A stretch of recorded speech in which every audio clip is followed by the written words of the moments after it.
पेश हमारे साथ हैं आप नेता साबरा अली जी। नमस्कार।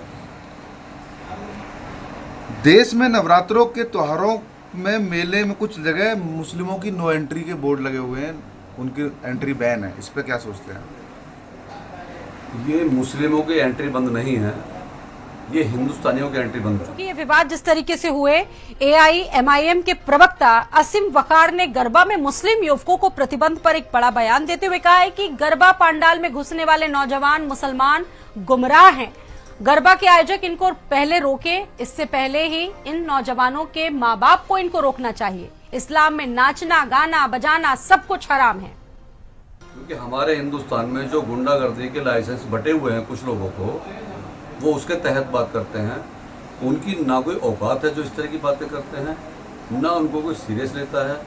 इसीलिए हमारा हिंदुस्तान का कोई भी नागरिक ऐसे बेकार लोगों की बातों को कभी सीरियस नहीं लेता, क्योंकि ये जो गुंडागर्दी वाले लाइसेंस मिले हुए हैं इनको, इसके तहत ये थोड़ा सा बढ़ चढ़ के बोलते हैं। अगर इनके लाइसेंस आज रद्द कर दिए जाएँ तो ये कुछ भी नहीं बोलेंगे, ना हिंदू, ना मुसलमान, ना कोई मेला, ना कोई नवरात्रा, कुछ नहीं बोलेंगे। आप मुझे ये बताइए, हिंदू और मुसलमान जब से देश बना है तब से साथ बैठते हैं, खाना खाते हैं, एक दूसरे के दुख सुख में काम आते हैं। ये कौन लोग हैं कि जो इस शांति को भंग करना चाहते हैं? सबसे पहले तो हर भारतीय नागरिक का ये फर्ज बनता है कि इन गुंडों को, जिनको लाइसेंस मिले हुए हैं, इनको खदेड़ के बाहर खड़ा करें, ताकि दोबारा इस तरह की हिंदू मुसलमान वाली बात ना कर सकें। यहाँ सब भाईचारे के साथ रहते हैं और रहते रहेंगे। ये कुछ दिनों की राजनीति है जो अपनी गद्दी बचाने के लिए इनको लाइसेंस बांट दिए गए हैं। ये लाइसेंस बहुत ज़्यादा नहीं चलेंगे, बहुत जल्दी एक्सपायर होने वाले हैं।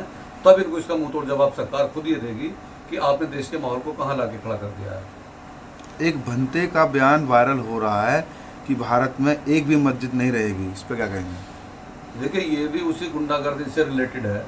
इसको भी लाइसेंस मिला हुआ है। ये गधा जो भौंक रहा है, क्या ये पॉसिबल है? पहले आप इसकी वीडियो देखिए।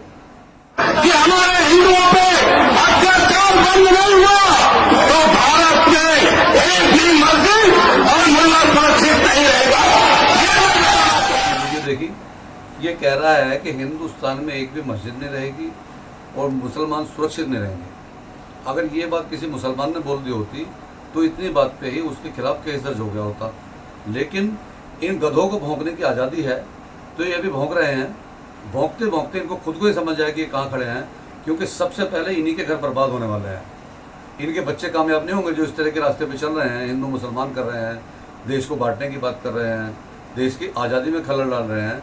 सबसे पहला हंटर इनके घर पर चलने वाला है, क्योंकि इनके घर का माहौल इतना बिगड़ चुका होगा, ये पहले अपने घर को ही नहीं संभाल पाएंगे, बाहर हिंदू मुसलमान तो बाद में कर पाएंगे।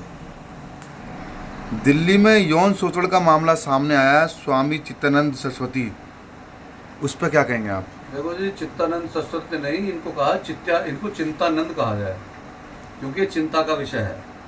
आपने देखा पहले बाबा राम रहीम, आशाराम बापू, उनके बेटे साईं साहब और पता नहीं कितने लोग इन्हीं आरोपों में बंद हैं, पर इन लोगों को अकल नहीं आती।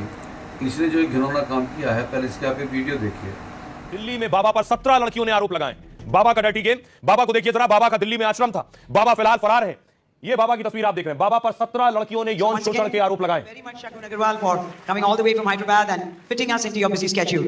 Swamiji, this is Shakun Agarwal. She's come from Nizam Institute of Medical Sciences, Hyderabad. बाबा को स्वामी जी भी कहा जा रहा है। अब अगली तस्वीर देखिए जरा, बाबा का लंबा चौड़ा आश्रम भी है, इंस्टीट्यूट भी है, यहीं बाबा हुआ करता था। बाबा फिलहाल आश्रम में नहीं है, पुलिस बाबा को शिद्दत से तलाश कर रही है। लंबी चौड़ी इमारत जो आप देख रहे हैं, यही बाबा का आश्रम है और यही इंस्टीट्यूट भी है। यहां पढ़ने वाली लड़कियों ने आरोप लगाए। अगली तस्वीर देखिए, ये गाड़ी बाबा के बेसमेंट से बरामद हुई है, वोल्वो की गाड़ी, और गाड़ी में जो नंबर प्लेट है वो भी खास है।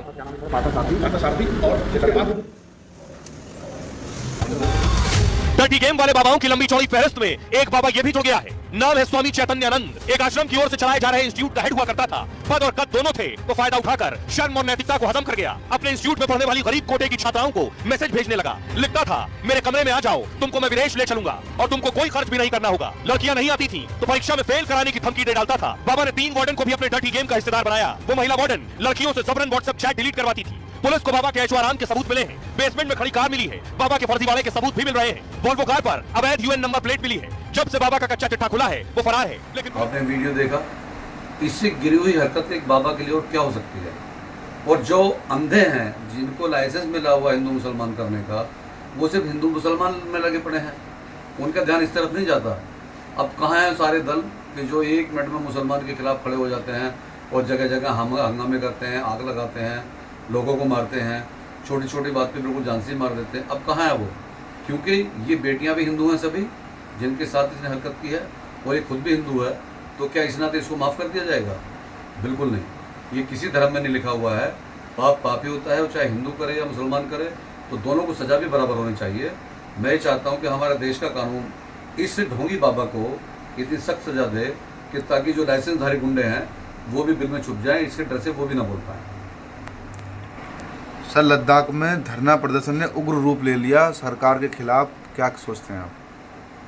देखो भाई साहब, ये तो बहुत पहले से लोगों की भविष्यवाणी थी कि जो नेपाल में हुआ है या जो पहले शेख हसीना के साथ हुआ, वो हमारे भारत में भी कभी भी हो सकता है, क्योंकि हमारे भारत के हालत भी अच्छे नहीं हैं।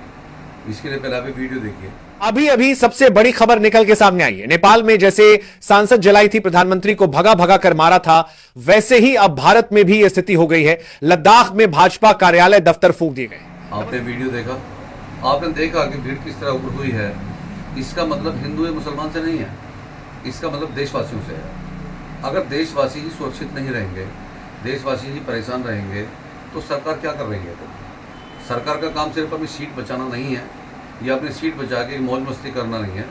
सरकार का सबसे पहला काम है जो उसकी प्रजा है वो भी सुखी रहे और देश भी ठीक चलता रहे। लेकिन हमारे देश की जो राजनीति है वो इतनी गंदी हो चुकी है कि इसमें इनको हिंदू मुसलमान से कुछ नहीं लेना। कुछ लोगों को ये बात अभी समझ नहीं आ रही है, कुछ दिन बाद समझ आ जाएगी कि इसका मतलब क्या है। लेकिन मुझे बड़ा अफसोस है कि हमारे जो बहुत बड़े बड़े भी लीडर हैं, उनका ध्यान इस तरफ नहीं है कि वो देश को कहाँ लेकर जा रहे हैं।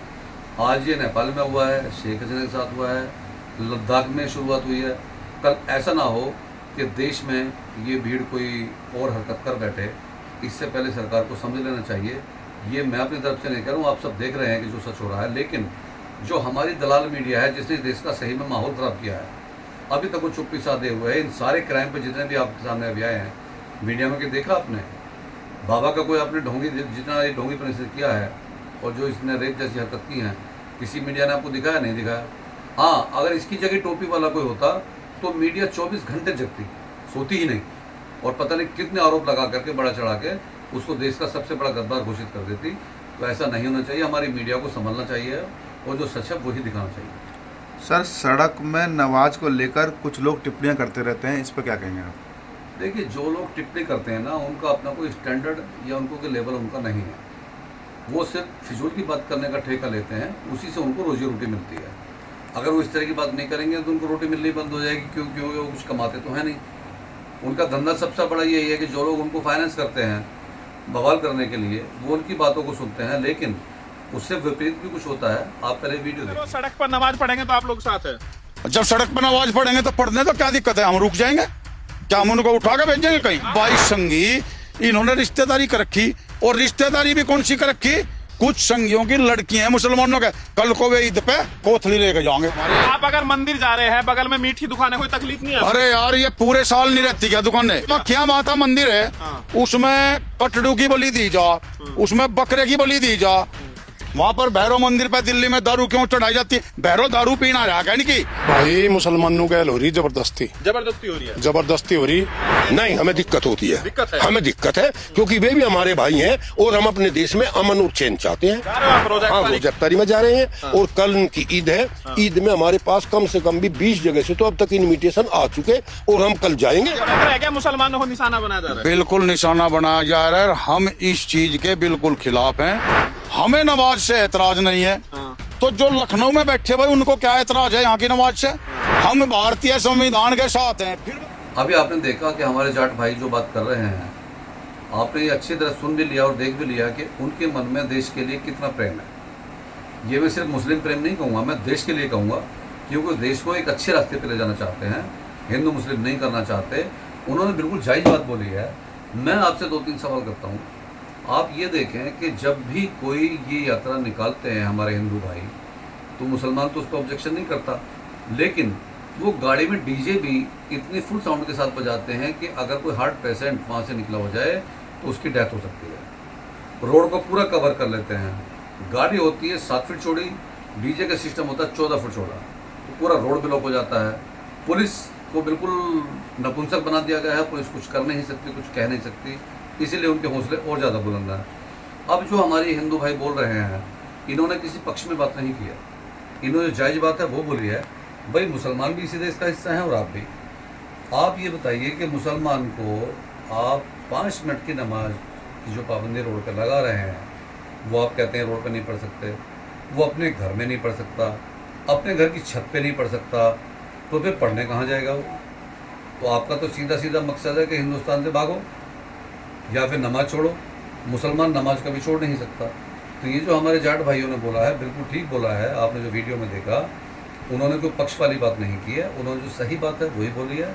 और नमाज जैसी जगह पर और नमाज जैसी चीज़ पर पाबंदी नहीं लगानी चाहिए। ये सरकार का पूरी तरह फेलियर है, क्योंकि जो इन्होंने गुंडों को लाइसेंस बांटे हुए हैं, सबसे पहले वही वहाँ जाकर बवाल करते हैं। अगर इन गुंडों के लाइसेंस रद्द कर दिए जाएँ तो ये बवाल अपने आप बंद हो जाएगा और हमारे देश का माहौल बहुत अच्छी तरह से निकल कर आएगा, जो हमारे नौजवानों को भी सही रास्ते पर ले जाएगा। क्योंकि हमारे देश के नौजवान अभी कुछ भटक गए हैं, सब तो नहीं भटके हैं, जो नहीं भटके हैं उनके आप देखिए IAS IPS नीट में कितने अच्छे नंबर आ रहे हैं, हिंदुस्तान टॉप कर रहे हैं, अपने सिटी टॉप कर रहे हैं। तो अगर हम सभी बच्चों को पढ़ाई लिखाई की तरफ ध्यान दिलवाएं और इन तरफ से ध्यान हटा दें, हिंदू मुस्लिम कुछ नहीं होता है, तो मुझे लगता है कि हमारे देश का भविष्य बहुत सुंदर होगा और इसका कोई मुकाबला कोई भी देश नहीं कर पाएगा। इस पे हमारे राजनेताओं को सोचने की ज़रूरत है और हमारे देश के नौजवानों को भी। इसी के साथ जय हिंद, खुदा हाफिज़, अस्सलाम वालेकुम।